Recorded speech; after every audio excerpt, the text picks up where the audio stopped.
Okay चलिए तो work energy power का ये तीसरा पार्ट शुरू करते हैं। ओके पहले दो पार्ट में हम स्केलर प्रोडक्ट सीखे हैं।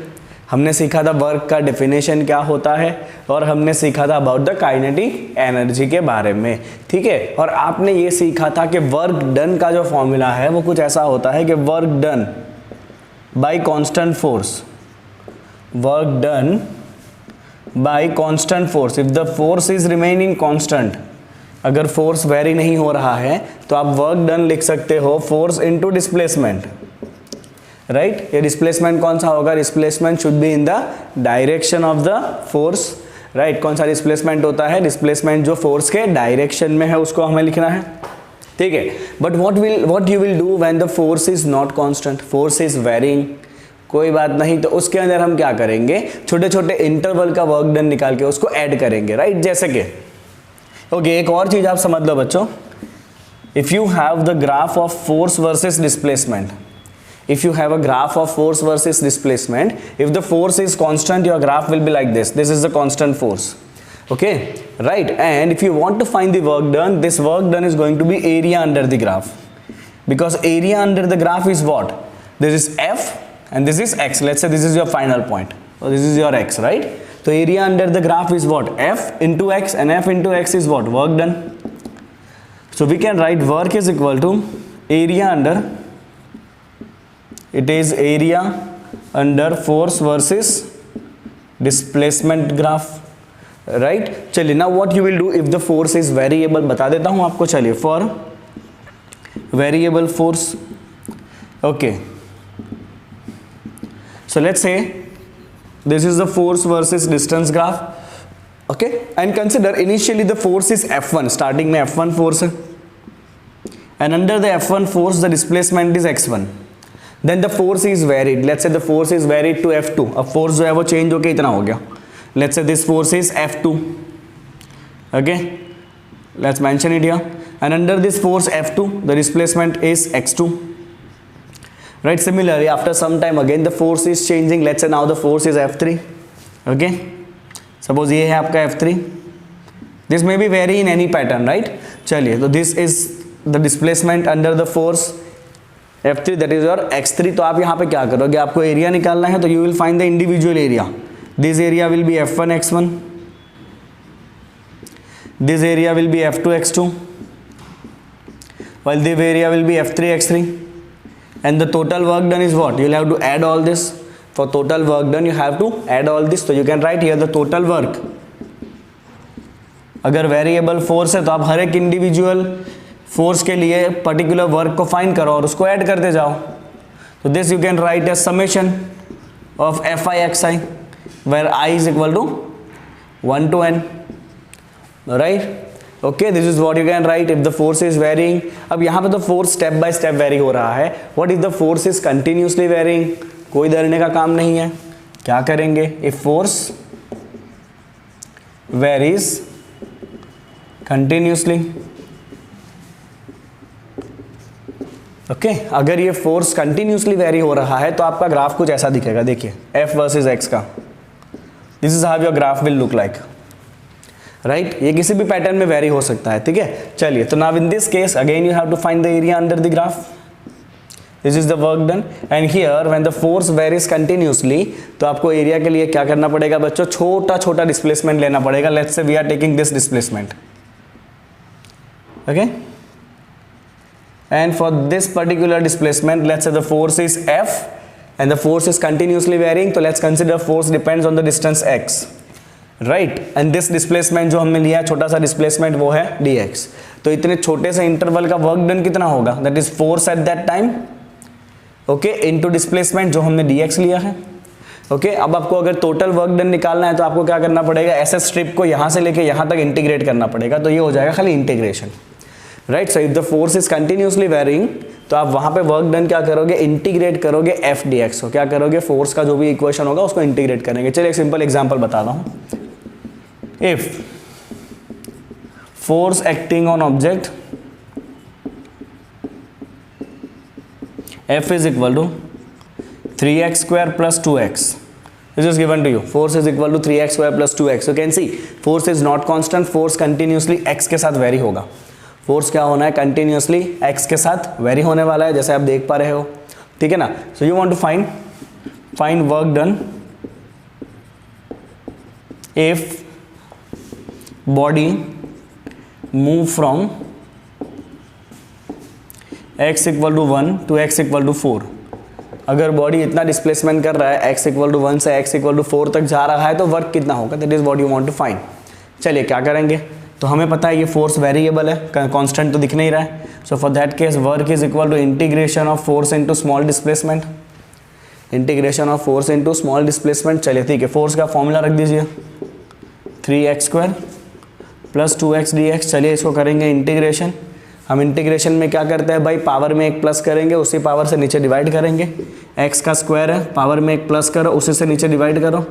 2 एज इट इज, x का 1 पावर है, स्क्वायर करो, पावर से नीचे डिवाइड करो, राइट। और यहाँ पे आपको लिमिट रखना है, तो डिस्प्लेसमेंट है 1 से 4 तक, तो lower limit is 1, upper limit is 4, ठीक है। चलिए यहाँ पे ये कट हो जाएगा आपका 3 3, 2 2 भी कट। पहले अपर लिमिट रखो, that is 4, this is 4 cube plus 2 square, 4 cube plus 2 square, ये हो गया अपर limit minus lower limit is 1, 1 cube plus 1 square. चलिए 4 क्यूब होता है 64, right, this is 4, right. 4 cube होता है 64 प्लस 16, दैट इज 80 माइनस 2, तो here the work done is 78 joule.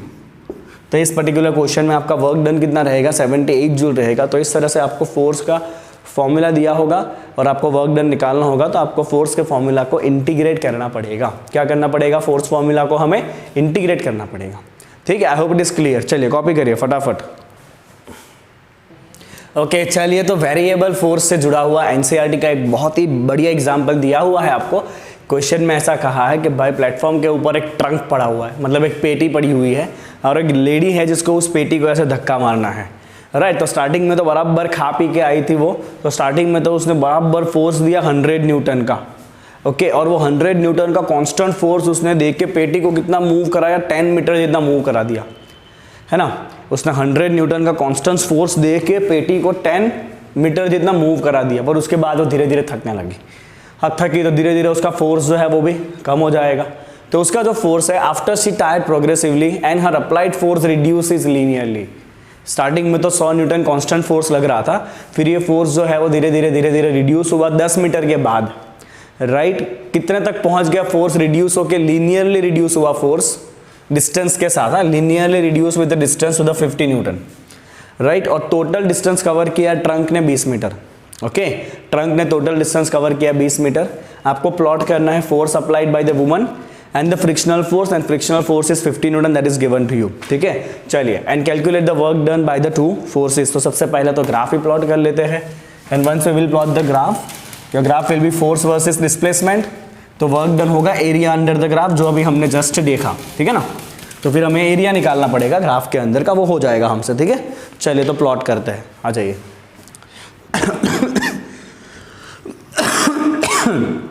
Let's say this is forces, this is displacement, okay. आपके लिए 2 point important होंगे, एक होगा अप टू 10 मीटर और दूसरा होगा फाइनली कितना मीटर है, फाइनली 20 मीटर।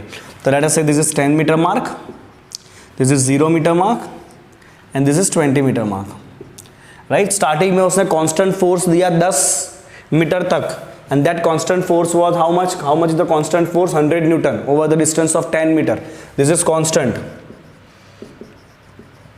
तो 10 मीटर तक सपोज ये 100 न्यूटन है, तो up to the 10 meter force change नहीं हुआ, फोर्स कांस्टेंट चला। Up to 10 meter force constant चला, राइट। उसके बाद फोर्स लीनियरली कम हो रहा है विद द डिस्टेंस। कितने तक कम करना है, 50 तक। तो let's say this is the 50 Newton mark, okay. और टोटल डिस्टेंस कवर करना है 20 मीटर, मतलब जब 20 मीटर तक पहुंची ना, तो फोर्स कितना हो चुका है रिड्यूस होके, ये आपका 50 का लाइन है, राइट। और जब 20 मीटर तक वो पहुंची तब उसका फोर्स लीनियरली डिक्रीज होके इधर आ चुका है, that is a final point. मतलब ये 10 मीटर से लेके 20 मीटर तक उसका फोर्स लीनियरली रिड्यूस हो रहा है, you can see the force is reducing linearly with distance, you can see that, right. Force जो है वो डिस्टेंस के साथ लीनियरली कम हो गया, वेरी सिंपल, ओके। आई होप कि आप समझ पा रहे हो। चलिए बहुत बढ़िया। तो ये हो गया force applied by woman, this is force applied by woman. Now what about the friction force? Friction force which is 50 newton. अब इतना ध्यान रखो बच्चों, फ्रिक्शन फोर्स मोशन को अपोज करता है, and we always keep friction force negative. Friction force कैसा होगा, नेगेटिव होगा, and friction force will remain constant.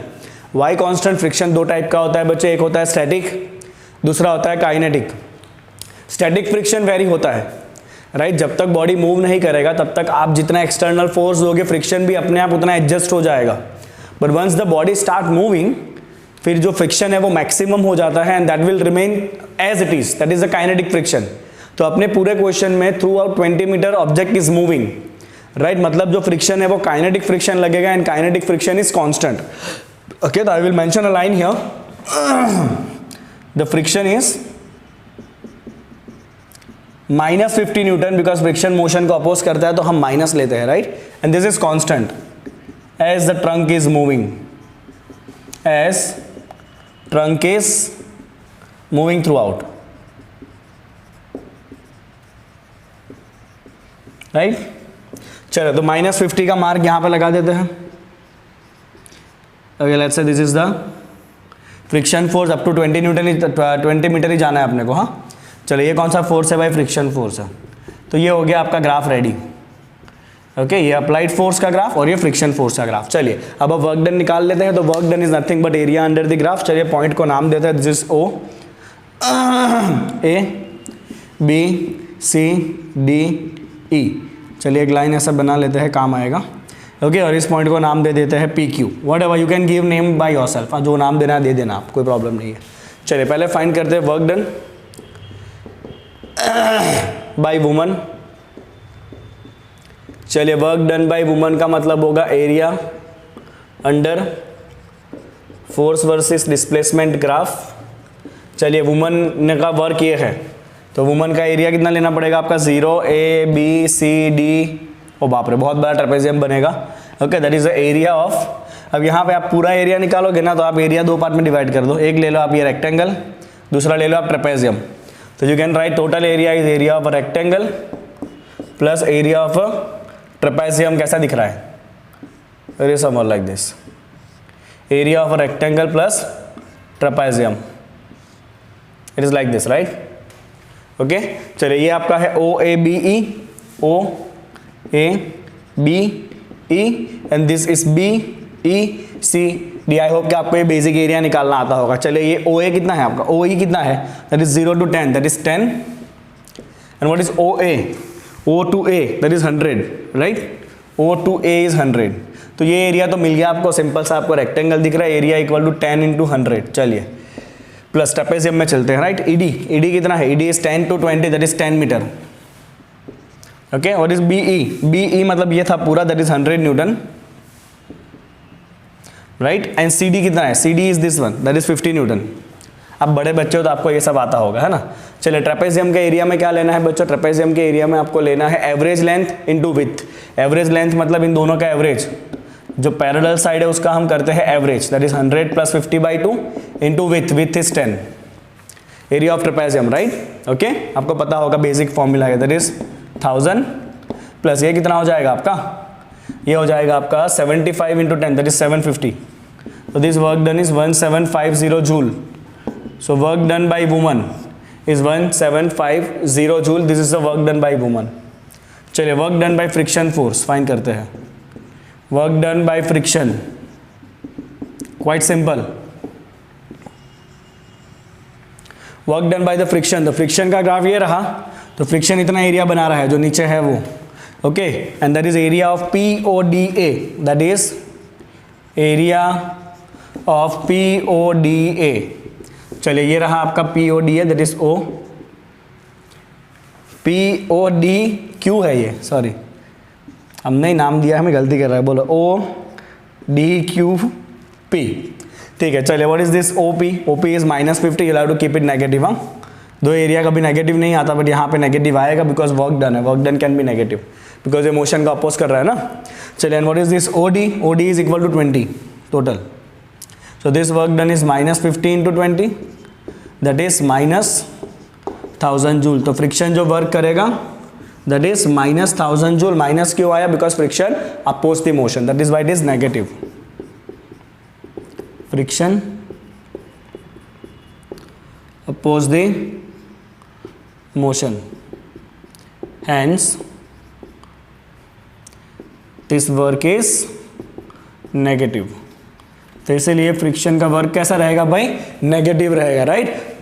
तो ये हो गया आपका एक छोटा सा topic, that is work done by the variable force, right. Okay, चलिए अब इसके बाद के जो टॉपिक आने वाले हैं उस टॉपिक में हम बात करेंगे work energy theorem for the variable force, right. आपको पता है वर्क एनर्जी थ्योरम होता है work done is equal to change in kinetic energy, but वो हमने किया था स्टार्टिंग में, that was for the constant force. अब अगर क्या वर्क फोर्स जो है वो वेरिएबल होगा तो उसके लिए वर्क एनर्जी थ्योरम अप्लाई होता है कि नहीं होता है, बस वही हमें देखना है जस्ट इसके बाद। फटाफट इसको कंप्लीट करिए सब लोग। Okay, work energy theorem. तो पहले मैं कांस्टेंट फोर्स के लिए वर्क एनर्जी थ्योरम लिख देता हूं, तो you can write here for constant force your work energy theorem was work done is equal to change in kinetic energy, that is k final minus k initial, and that is your work done. Okay, this is what you have obtained already for the constant force, right? हमने वो half m multiply किया था, laws of motion का equation use, uniformly accelerated motion का formula use किया था, v square minus u square equal to 2AD, और दोनों तरफ हाफ m मल्टीप्लाई किया था, इससे हमारा ये थियरम अपने आप सेट हो गया था। चलिए, but what will happen for the variable force case, let's consider, take force F is varying in one dimension. Okay, we are talking about only one dimensional force, and we know that kinetic energy is equal to half mv square। आपको यहाँ से चालू करना है theory. Kinetic energy क्या होता है बच्चों, हाफ mv स्क्वायर होता है। लेट्स से काइनेटिक एनर्जी भी तो वेरी होने वाला है, राइट, क्योंकि फोर्स लग रहा है तो एनर्जी तो वेरी होगा ही होगा, वेरी ऑब्वियस। तो rate of change of kinetic energy कितना होगा, तो we can write here rate of change of kinetic energy. चलिए, more appropriately you can write time rate of change of kinetic energy. Time rate का मतलब है D K by D T, that is D by D T. ये हो गया time rate of change of kinetic energy, D by D T of half M we square. Okay, चलिए, half m तो constant रहेगा, आपको derivation करना पड़ेगा बच्चों वी के स्क्वायर का। चलिए, वी स्क्वायर का डेरिवेशन क्या होगा, तो पहले पावर का डेरिवेशन, चलिए 2 आगे है, चलिए क्या हो जाएगा, ये इतना हो जाएगा आपका डेरिवेशन में, डेरिवेट करते हो पावर आगे आएगा, पावर में कम होगा। ध्यान से देखो, आपका वेरिएबल यहाँ पे v है और आप डिफरेंशिएट कर रहे हो with respect to time. Variable is v and differentiating with respect to time, तो आपको वापस एक टर्म लिखना पड़ेगा dv बाई dt, राइट। तो पहले v स्क्वायर का डेरिवेशन लिखा हमने, और फिर आपका वेरिएबल जो है वो अलग है with respect to the variable जिससे हम डेरिवेट कर रहे हैं, राइट। तो इसीलिए आपको dv बाई dt लिखना पड़ेगा। चलिए, ये 2 कट हो जाएगा, ये आपका हो गया बच्चों m into D we by D t into ये हो गया v power 1, that is your time rate of change of kinetic energy. अब आपको ध्यान से समझना है बच्चों, अब यहाँ पे आपका क्या होगा, देखना बहुत ही ध्यान से। What is this m into D we by D T, तो you know that D we by D T is acceleration, D we by D T is acceleration, right. तो m into a, this D we by D T is acceleration, mass into acceleration is force. तो here you can write this as dk by dt is equal to f into v, or you can write dk by dt is equal to f into v। Okay, चलिए आगे देखते हैं एक step और। तो हमने यहाँ पे लिखा के f is equal to mass into dv by dt, because dv by dt होता है acceleration, ठीक है। now this force is not constant, force is varying, ठीक है ना। चलिए, now what is velocity, velocity होता है आपका dx by dt, तो dk by dt is equal to f into velocity की जगह लिख दिया हमने dx बाई dt। चलिए, dt dt कट कर देंगे, तो आपके पास ये एक स्टेटमेंट आ चुका है बच्चों, dk is equal to f dx। अब आपको एक ही काम करना है, you will integrate it from initial situation to the final situation. तो हम यहाँ पे लिखेंगे integrating both side,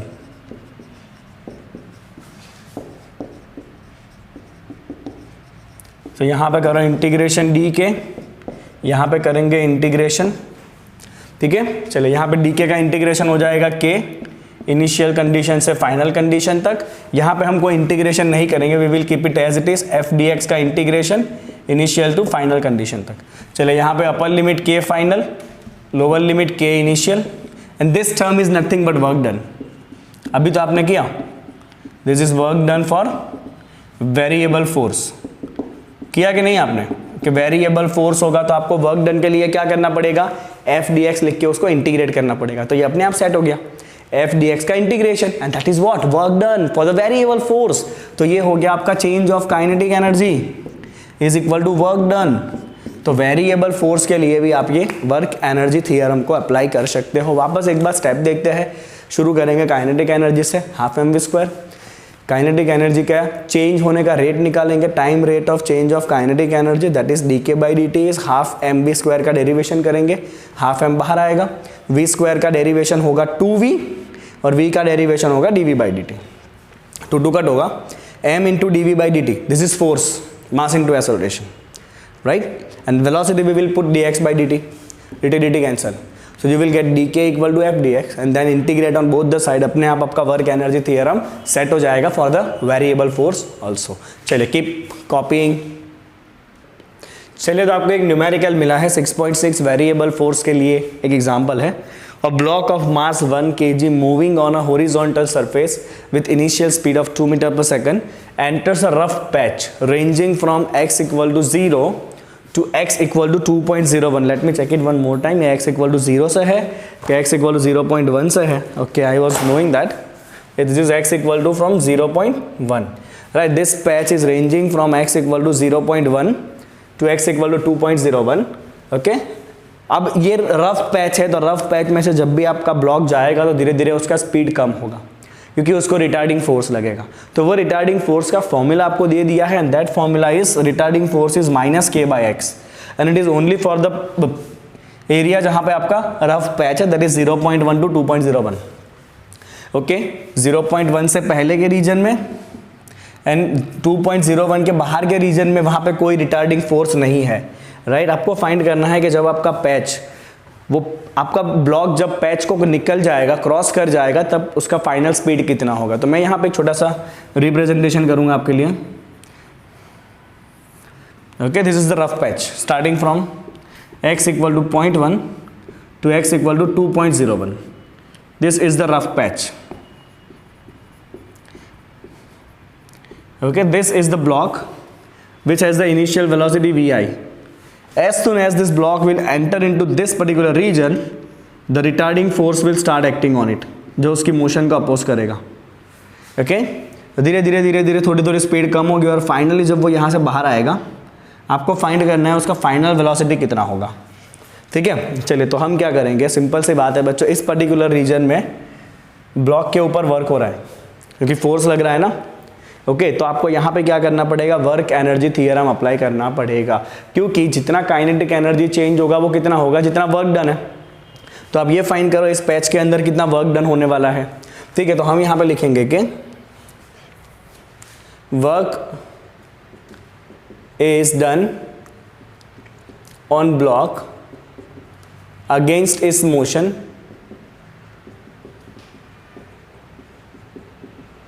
on a rough patch, right? चलिए यहाँ पे लिखेंगे from work energy theorem। तो work energy theorem क्या कहता है बच्चों, work is equal to change in kinetic energy।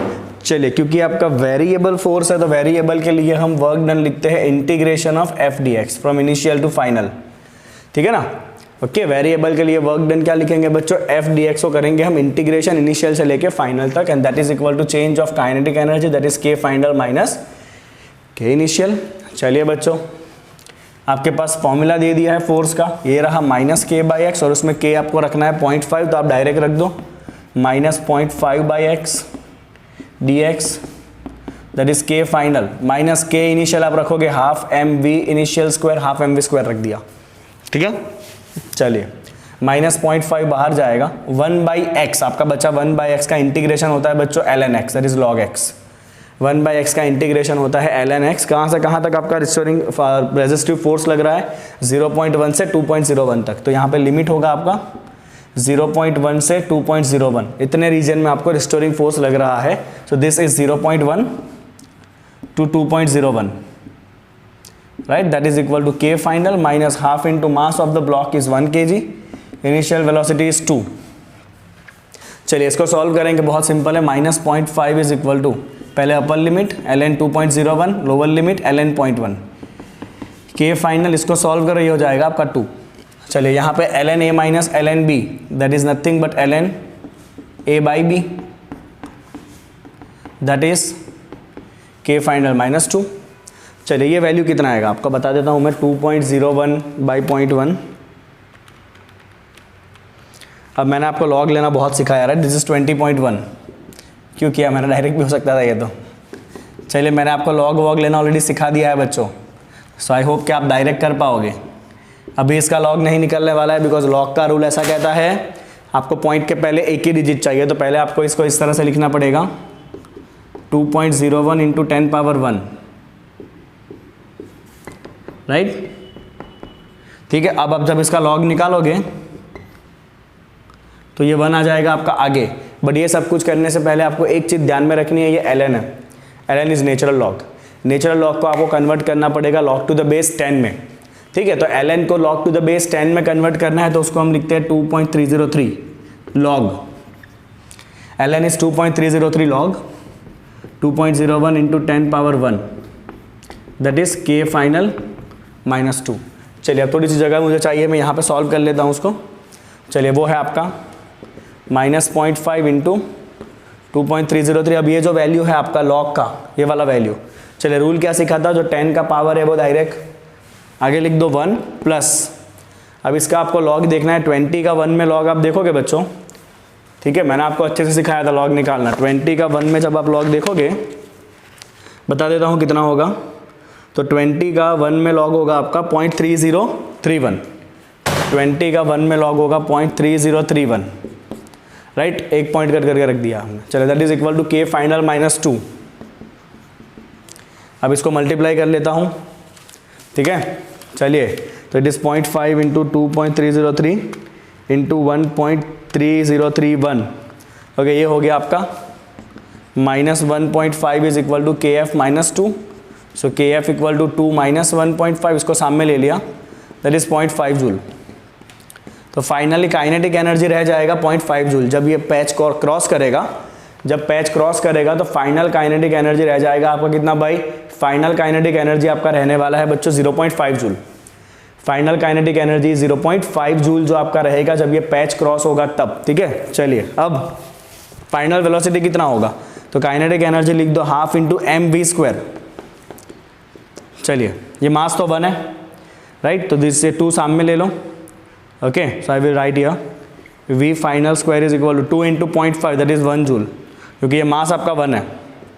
Under root निकालो तो फाइनल वेलोसिटी रहेगा उसका 1 मीटर पर सेकंड, ठीक है। फाइनल वेलोसिटी कितना हो जाएगा बच्चों उस ब्लॉक का, उस ब्लॉक का फाइनल वेलोसिटी हो जाएगा 1 मीटर पर सेकंड, राइट। तो ये हो गया आपका work done by the variable force और उसके लिए वर्क एनर्जी थ्योरम। आई होप कि आपको लॉग वाले सारे स्टेप समझ में आए हैं। पहले 1/x का इंटीग्रेशन होता है log to the base e that is called as natural log x, फिर upper limit minus lower limit, फिर इन दोनों को करेंगे डिवाइड। ln को पहले सिंप्लीफाई करो इसको, राइट। अभी इस फॉर्म में log नहीं निकलता है, आपको 10 टू द पावर 1 चाहिए, राइट। आपको क्या चाहिए भाई, 10 टू द पावर 1 के फॉर्म में चाहिए। तो ये हो गया 2.01 into 10 to the power 1। ln को लिखना है 2.303 log। अब log निकालो तो 1 आपका आगे आ जाएगा, इसका log आएगा 0.3031। ओके, एंड देन सिंप्लीफाई कर आपका आंसर आ जाएगा। This is how you can solve the numerical of the work energy theorem, right. तो इस पर्टिकुलर पार्ट में हमने सीखा about the variable force and work done और work energy theorem by the variable force, and I hope it is very very very clear, right. चलिए अब next part में आने वाला है पोटेंशियल एनर्जी का डिस्कशन। ओके, अभी नेक्स्ट 2 टॉपिक बाकी है, एक है पोटेंशियल एनर्जी और फिर आएगा आपका कॉलिशन थियरी। ओके, दोनों बहुत इंपॉर्टेंट टॉपिक है, बट अभी के लिए इतना ही, फटाफट इसको कंप्लीट कर लिया। चलिए